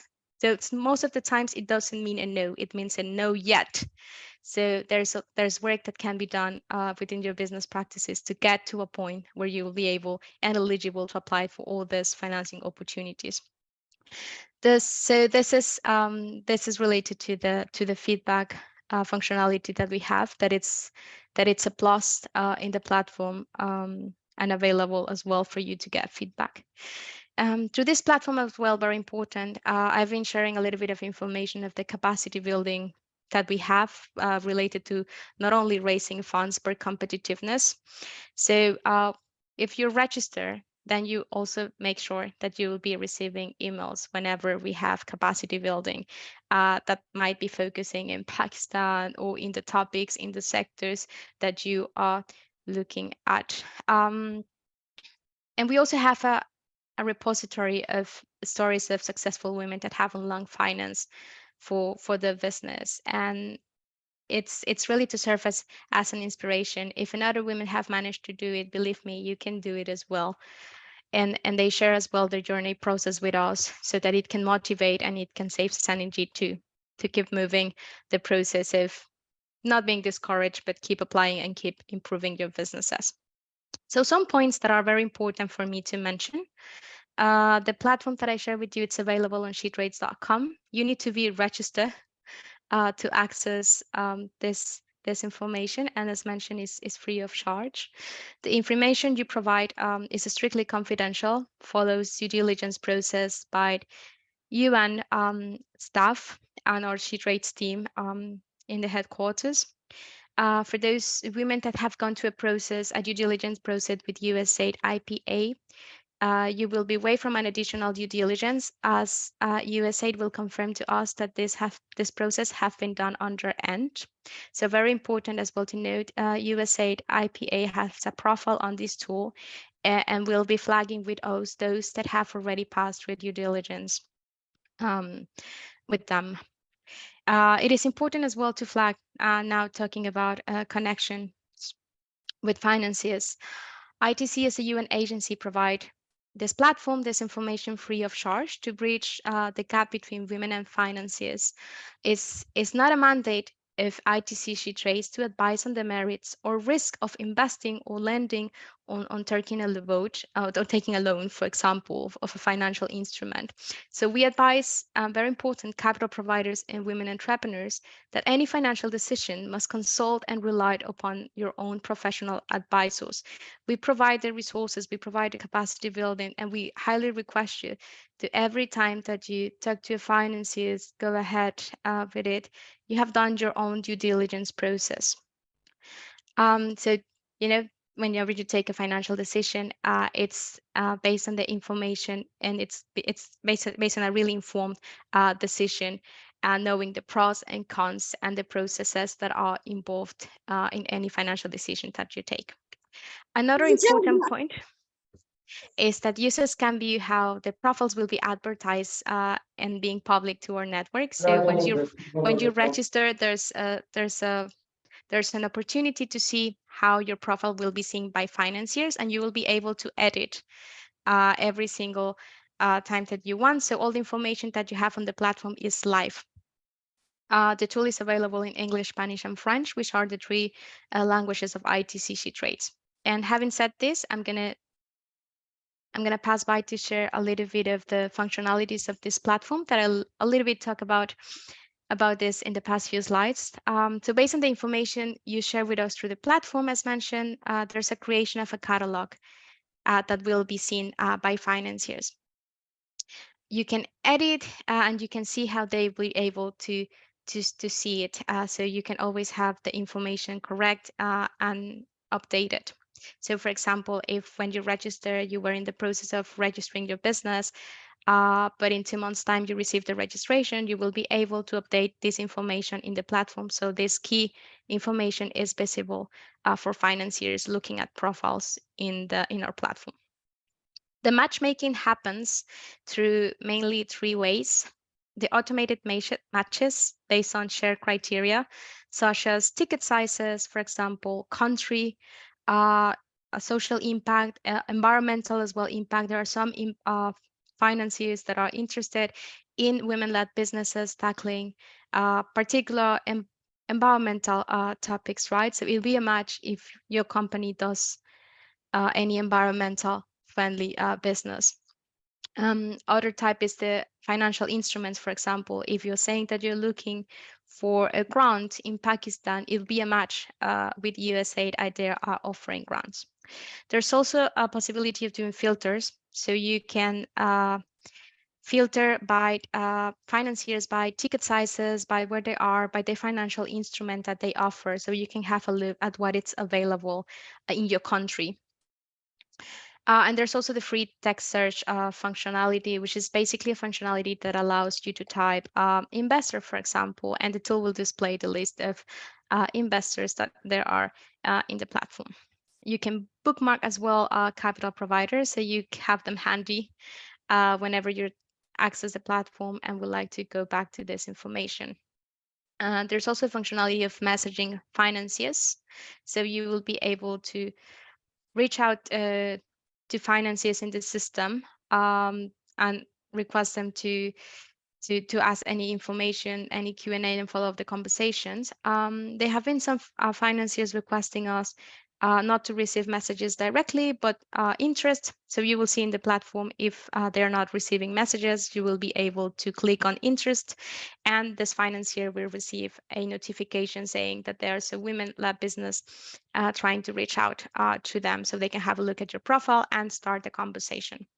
The evaluation part, I touched it upon a little bit, sharing that the potential, that is basically, well, we want to know if there was any fruitful interaction on the platform. So we will ask you questions whether any potential investment disbursement of fund happened after an introduction through the platform. So this is as well for us to see if this platform is being useful for you and how is it supporting.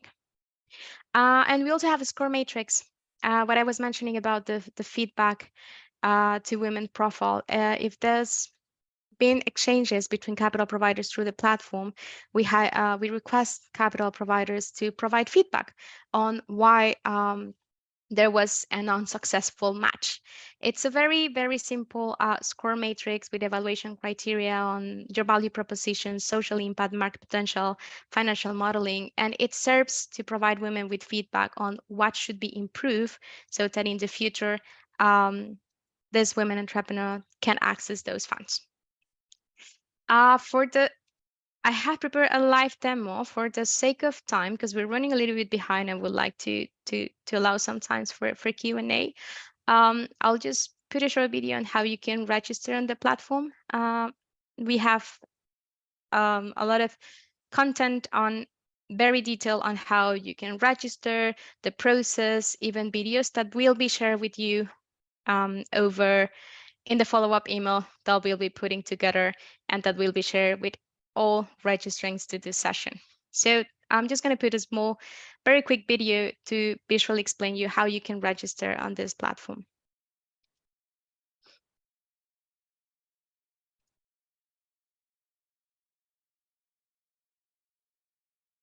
In order to create your profile for SheTrades Invest, you will need to first be registered on shetrades.com. If you are not registered, you can quickly register by following the process of registration on the page. If you already have an account, you simply need to click on login, put your email,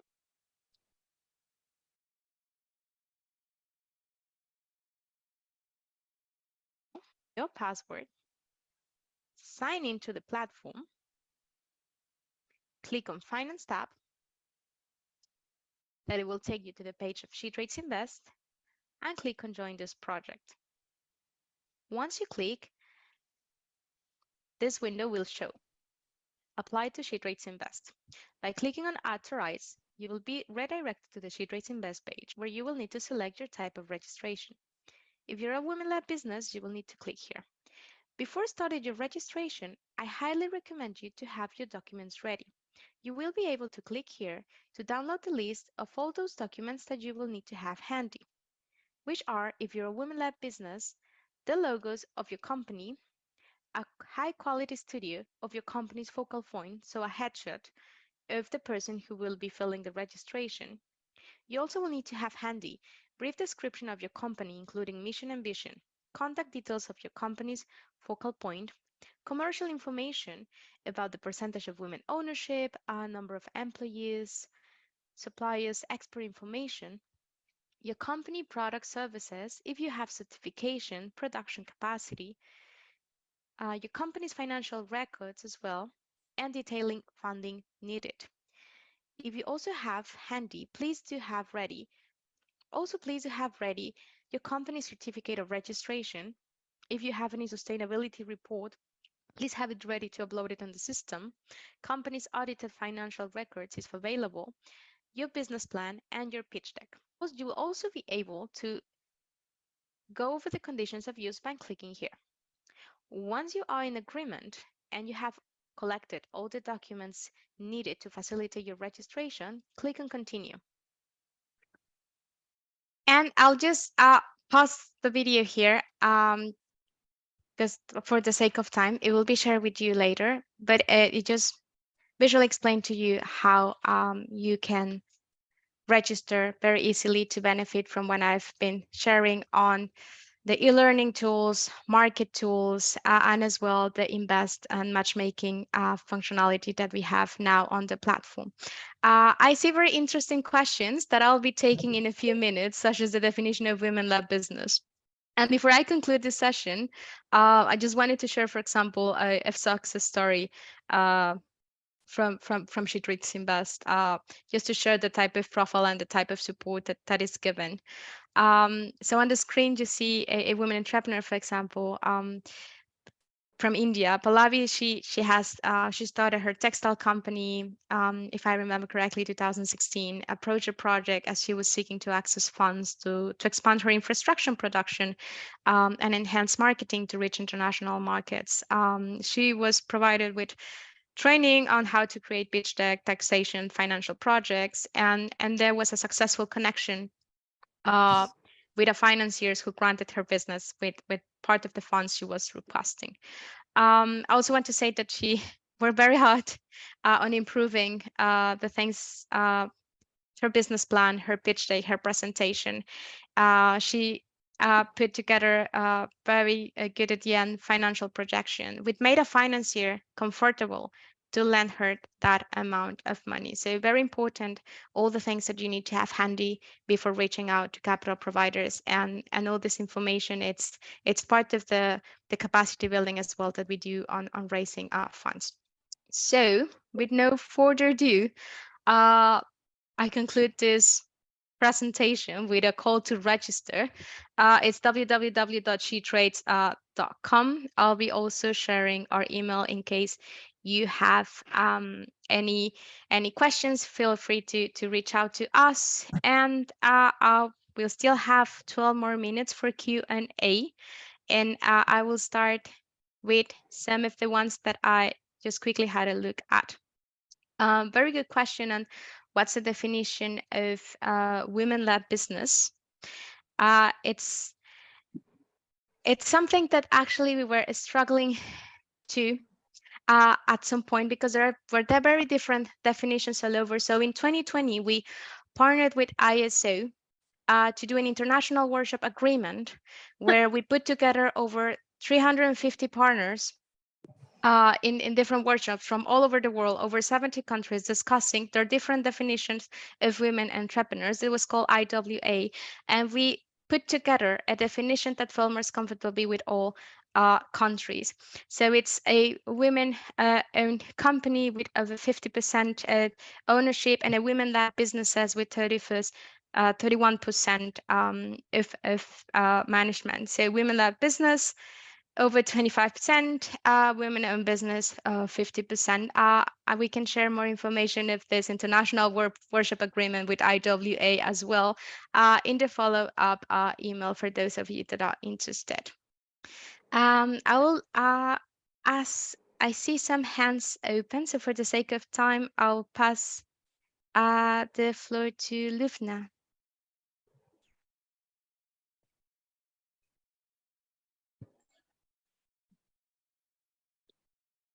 Lufna, can you hear me?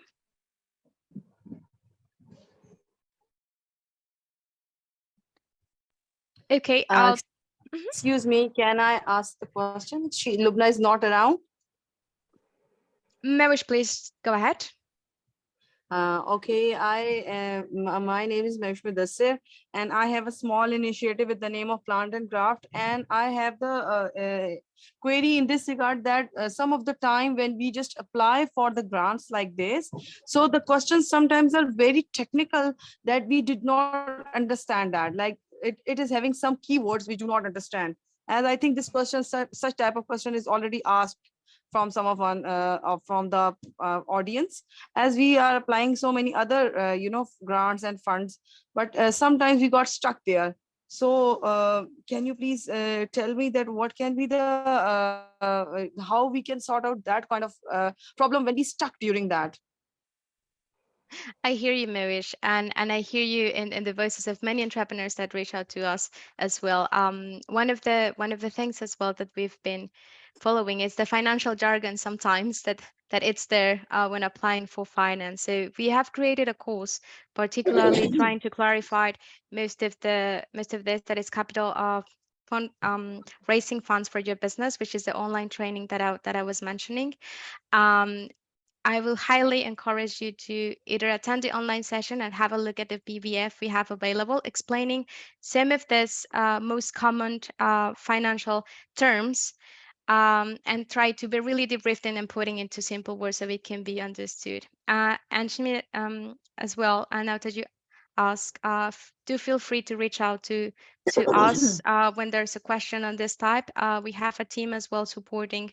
Let me share actually the email here. Feel free to reach out to SheTradesInvest@intrasend.org, and we'll do our utmost to support with some queries if it's within the scope of our work. Next question, please. I'll pass the floor to Afshan. Thank you so much. So nice of you. Thank you.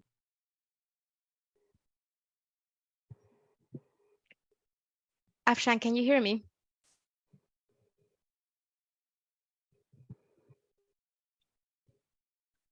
Okay, if not, I'll just pass to the next one, Sartasha.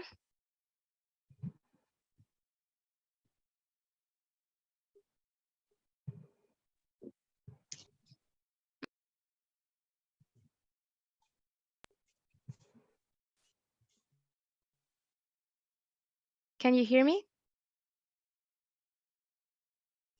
I think everyone is allowed to unmute.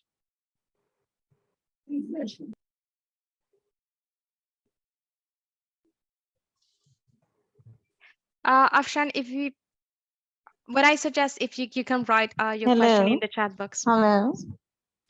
Can Yes, you hear me, Sartasha. please? Yes, loud and clear. Thank you giving me the opportunity to ask the question. Actually, my question is regarding that I'm doing my furniture business with the name of Z Creations. Actually, I wanted to expand it physically. Is it allowed for the members or women entrepreneurs who are working online to apply for the grants?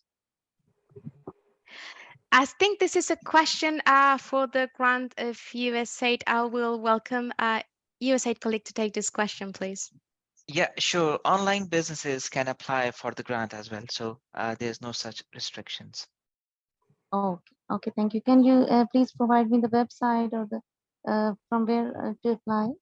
IPA Thank you fund so much. at pakistanipa.com. Just send out a text email and you will get the Okay, opportunities. okay. Thank you so much. Thank you. Before I hand it over to the next question, I will just launch a quick poll that we always do for all our e-coffee sessions, asking you about how useful you found this session. Is for our own feedback as well. There's also another question: if you would like to be connected with USAID colleagues. If you click yes, we will do introductions as well from SheTrades, directing you and giving you information. So there should be a poll in your screen. I will encourage you to please reply to it while we continue with two more questions, because we'll still have closing remarks. So I'll pass it over. Two last questions. One, Hasna. Hi, can you hear me? Loud and clear. Okay, great.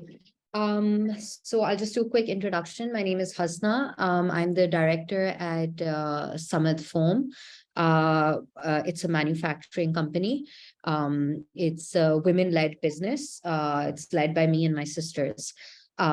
So I joined a little late. I'm sorry about that. Just need a quick understanding of SheTrades is partnering with USAID, or SheTrades is part of the ITC, and then SheTrades and USAID are doing this together, or they're two separate grants? Sorry, I'm just a little confused about how USAID and SheTrade are working on this together. There has no problem. In a very nutshell, ITC, it's the International Trade Center. We're a joint agency with the World Trade Organization and United Nations, and we are a program. Under this project, a SheTrades initiative that is supporting women entrepreneurs internationalize and access markets. We have a project that is called SheTrades Invest, that it tackles topics related to access to finance. We have partnered with USAID IPA in Pakistan to share information about the grants and the financing opportunities that they have, which was part one of this session. Right. They share really interesting information about two projects they have in the investment pipeline program, and as well on some grants that they have opened. For those of you hearing here at the join a little bit late, like Hasna, kindly note that we will be sharing the recording of this session, along as with frequently asked questions. So thanks, Hasna. You will be receiving the whole recording. Sorry, I just have one quick thing that I wanted to get clarity on. You said there's a difference between women-led business and then women-owned business. And then for women-led business, you said to be applicable for the grant, you have to have 35% of your managerial positions covered by women. And for women-owned, it has to be 50%. Did I get that right? I share the International Women's Agreement from ITC SheTrades, but particularly for to apply for the USAID grants, I pass this to my colleagues from USAID. For IPA fund grants, you need to be on the maximum shareholding. Women needs to be at the helm of affair. They need to be on the management. Maximum shareholding. Yeah, that's right. Right. Okay. And this would constitute as women-owned business and not women-led business. Women-led business. We have just this one distinct. Yeah. Right. Hello. Okay. Hello. Hi, ma'am. Thank you so much. Any question? Welcome. Yeah, and this is the last question before we move ahead with closing remarks. Please go ahead.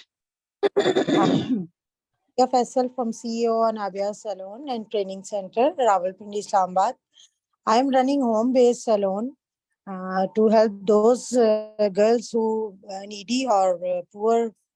I have start program to help grooming. My firm is so can I help those young girls who cannot afford fee or training center for beautician courses? Any criteria or any guideline to help us?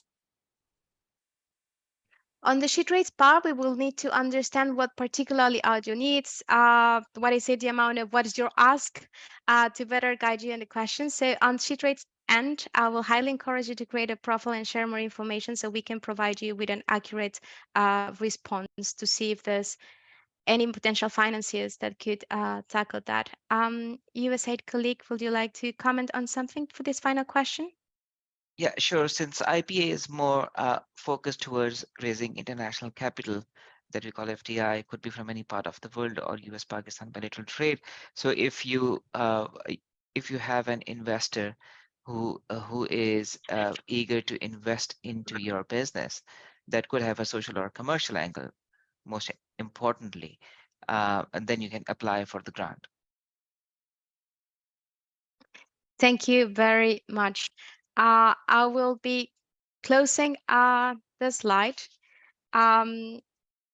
with really thanking USAID colleagues that did a presentation, with all of you that attended, and passing over to Afsheen Shakoor, Project Manager Specialist from USAID Pakistan, to deliver some closing remarks before we close this session. Afsheen, the floor is all yours. Thank you, Elizabeth. I'm trying to just activate my video as well. I think it will come in a little bit, but I'd like to start with First of all, a very good afternoon to all of you, and I'm delighted to actually see all the interest that everybody has shown in the initiative, and that I can gauge by the frequency or the number of questions being asked and the interest shown by all the participants. So I'm very glad about that. From USAID's point of view, a little bit of introduction of myself. I'm the project management specialist, as you mentioned, but the portfolio that I hold at USAID, based out of Islamabad, is investment and women entrepreneurship. Also includes the small and medium enterprises as well. So in USAID, we believe that women empowerment is a shared goal which the government of United States and Pakistan, we hold dear to ourselves, and it is also celebrated in the virtue of the 75 years bilateral relationship between the two countries. We believe in gender equality and which is essential for the economic growth, democracy, and political stability of the country. In my closing remarks, I would say that we have huge potential that we see in women in Pakistan, that they can play a major role in facilitating transition to a prosperous and stable country. I would actually encourage all of you who participated today, and today I saw that at one point in time we had more than 250 participants, to explore the opportunities that are either available through IPA grants or IPA pipeline opportunities, or the opportunities that have been shared by ITC SheTrades. I would also like to thank all the presenters for sharing such great information about the opportunities. There have been a lot of questions, and I believe ITC would be sharing the frequently asked questions with the participants, and I'll encourage both the teams to engage as much as possible to explore the opportunities. In the end, I would like to say that change does not, happen immediately, and not even through the efforts of one individual. It takes a vision and collective effort for all of us working together towards achieving that change. So for women empowerment in Pakistan, I think a lot of partners have to contribute to their efforts.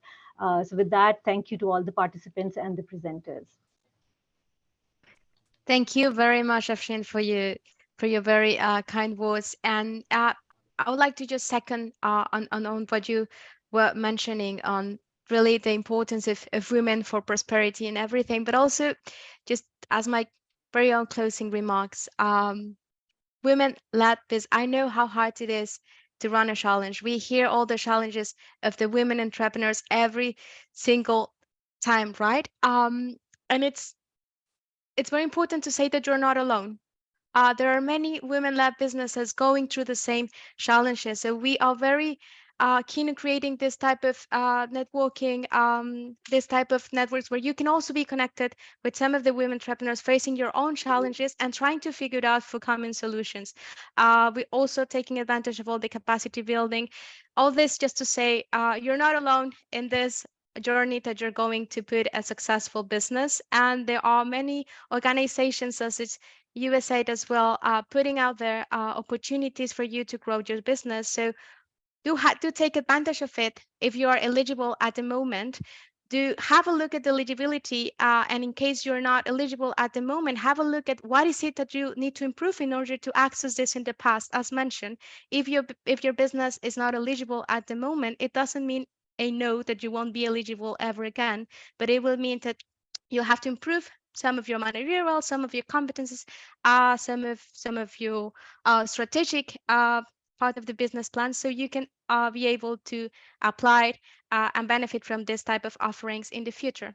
So thank you very much. With this, I'd like to conclude with thanking USAID colleagues for their time, for their presenters. We are very, very, very happy that this session was of interest for you. Yes, I see that a lot of people asking for recordings. As mentioned, just to clarify, we will be sharing the recording a lot with frequently asked questions that we saw there were many. Thank you so much, USAID colleague. Thank you so much, everyone that attended the session. I wish you all an amazing afternoon, and we'll be connecting through the follow-up email to you. Thank you so much, everyone. Have a wonderful day.